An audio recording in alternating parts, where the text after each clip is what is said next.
the army might be his son's destiny. Surveying one of the boy's elaborate toy soldier battlefields and envisioning it as a clue to his future, Randolph suggested that a military career might suit him. Young Winston was elated. Even among English schools, Harrow was old, having received its royal charter in 1572, though its roots went back to the 13th century. It clung to tradition. Students were required to participate in school-wide choral performances, and many also played sports. The game of squash was invented at Harrow, and the school helped to codify the formal rules of soccer. The students wore uniforms, white shirts with black ties and light grey trousers. In cold weather, the boys added a blue sweater or a coat called a bluer. They also wore the Harrow hat, a straw boater encircled by a blue band. On Sundays and formal occasions, the students donned tailcoats and pinstriped pants, sometimes accompanied by top hats and canes. Churchill won a fencing championship at Harrow and earned high marks in history and English. Under the tutelage of his English teacher, Robert Somerville, Churchill became, in the words of biographer Paul Johnson, not merely adept but masterly in his use of words, and he loved them. Churchill was also beginning to think about his future. His friend, Merlin de Grasse Evans, who was knighted by Queen Elizabeth II and lived to see Churchill become Prime Minister, recalled a conversation with Winston about their ambitions.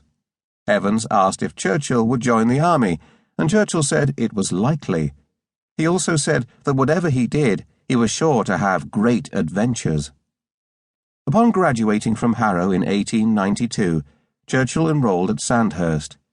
He was still having trouble with courses that didn't interest him, including math and science, thereby forcing him to take the entrance exam 3 times. While at Sandhurst, his father's health, which had been in general decline, worsened.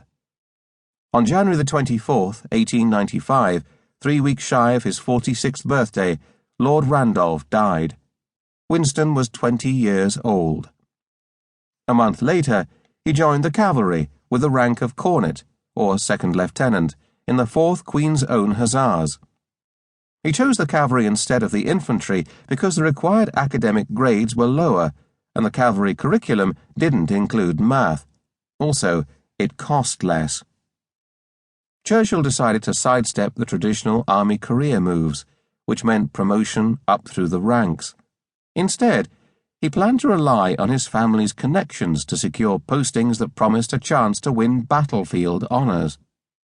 He also expected to gain fame and fortune by serving as a war correspondent and publishing books about his travels, as his father had done before him.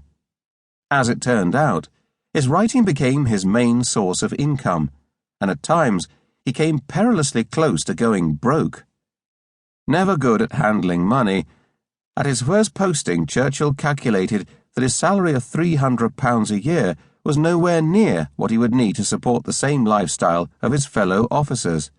He reckoned that he would need at least £500 additional pounds. His mother agreed to an allowance of £400, but he habitually overspent. Characteristically, Churchill wasted no time in getting his career on track. His regiment was to ship out to India, but only after a lengthy leave, so he used the interval to travel to Cuba.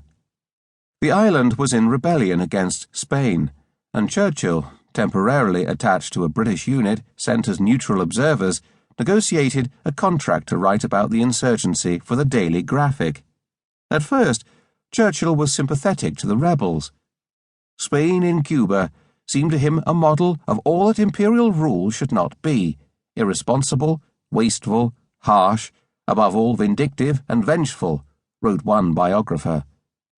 Churchill had decided that the Spanish regime was so corrupt that the revolution was justified. But suddenly he found himself conflicted when he discovered that the Spanish had the same feelings about their empire as the Brits did about theirs. His own jingoism, planted by his father and nourished by childhood reading of the novels of Rudyard Kipling and H. Rider Haggard, was further stoked by the headmaster of Harrow, an ardent devotee of the empire and all it stood for.